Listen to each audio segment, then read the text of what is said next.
Hello students, today our topic is LC oscillation. This is very important topic of chapter number 7, that is alternating current.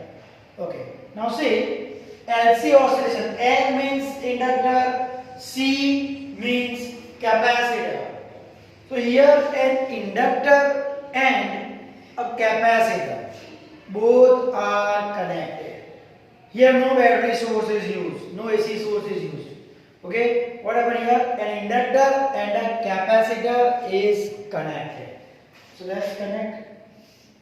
Let's take this as capacitor, positively charged plate, negative charged plate. Okay, and this is connected to an inductor.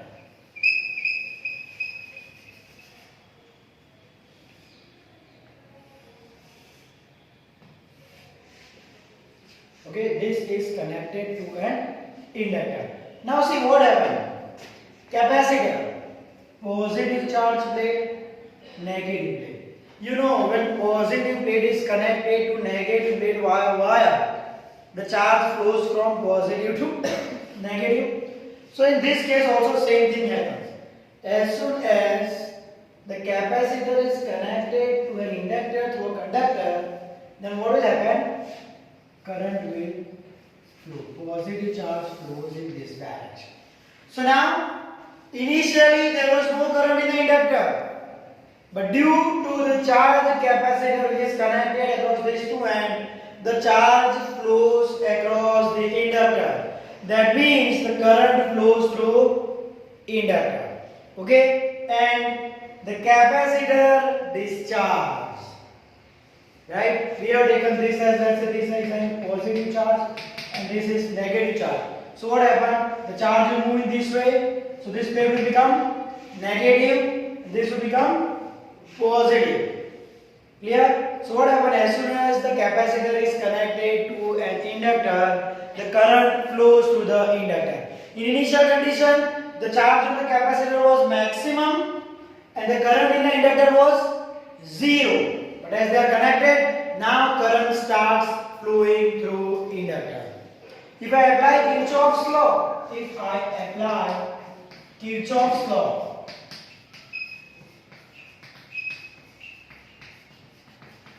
applying Kirchhoff's law. Okay, now if I apply Kirchhoff's law, what is the voltage across the capacitor? Q by C. And what is the voltage across the inductor? L di by dt. So I can write it down here as Q by C plus L di by dt, and that is equal to 0. Okay, Q by C plus L di by dt, that is equal to 0. Now what is I? According to the definition of current, it is the time rate of flow of charge. So what is I? dq by dt. I, that is dq by dt. So di by dt, that will be d by dt of dq by dt. So this will be d square q by dt square. Clear? This is d square q by dt square. So now again, replacing this, I will get first add di by dt. Instead of that, L d square q by dt square plus q by c, that is equal to 0. Okay, so this is the differential equation. Now, if you compare this with the equation of simple harmonic motion, right? If you compare this by simple harmonic motion, right? d square x by dt square plus omega 0 x. If you compare it by this, d square x by dt square minus omega 0 square x. Clear? See now when I divide by L, I can write out this equation in this form. D square q by dt square plus dividing by L, q by LC equal to 0. Right? This is the equation of simple harmonic motion. Okay, second order differential equation. So if I compare these both, I can say that x equivalent to q. Here there is charge. In simple harmonic motion it was displacement x. Here there was angular frequency omega 0 square. So here it will be 1 by L because x is equal to q.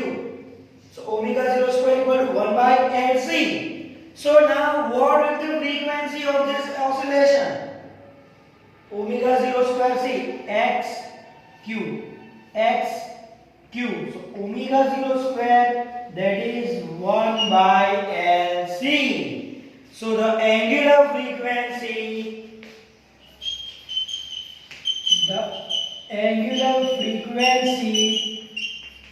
that will be equal to omega 0 is equal to, it's omega 0 square 1 by LC.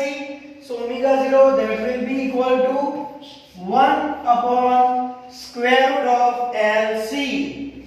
Okay, so this will be the angular frequency of LC oscillation.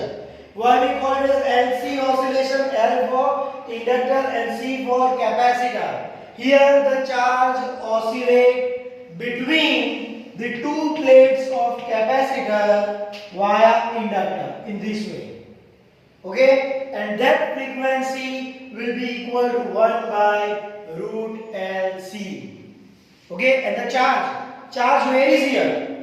The charge on the capacitor. See, what we discussed that as this is connected, the charge will flow here. So the charge of the capacitor decreases, right? It is not stationary. So the charge varies as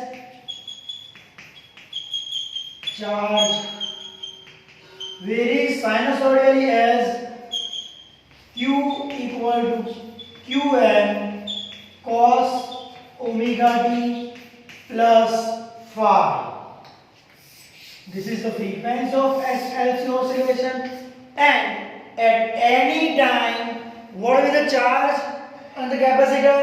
Qm, that is the maximum charge. In initial conditions, we had taken capacitor is fully charged, so that we can consider as maximum charge in this case. Cos omega t plus phi means as you will change the value of time, the value of charge changes. So it depends on what angular frequency it is. Okay, as time changes, the charge on the plates of capacitor changes. Okay, clear? Now, see the formula for charge at any time, that is Q equal to Qm cos omega t plus phi, where Qm is the maximum charge. Okay, now let's say at t equal to 0, means at initial time. Okay, means we have not connected this inductor. At that time, the charge of the capacitor is maximum. So at that time, Q is equal to Qm. Clear? So putting here, I will get Qm equal to Qm cos omega into 0, because t is equal to 0, it will be 0 cos phi. So this will get cancelled. Cos phi is equal to 1. So we know that the value of cos is 1 at 0 degree. So phi is equal to 0 degree. Clear? So now the equation of charge at any time, Q will be equal to Qm cos omega t. We have found out the value of initial phase phi, that is 0. So now if you want to find out the charge at any time, then use this formula Q equal to Qm cos omega t. This will be the charge of the capacitor. Clear? But now you want to find out the current in an inductor. What is the current in the inductor at any time? Okay, then the formula for I is dq by dt. The formula for current is dq by dt. So d by dt of qm cos omega t. Okay, so derivative of cos is minus sign, it will be minus sine omega t qm, it will be qm, and into d by dt of omega t, it will be omega. So the current at any time will be equal to minus qm omega sine omega t. Magnitude wise, we can directly write down as qm omega sine omega t. So this is the charge at any time on the capacitor and current at any time t in the inductor. Clear? So now note down this.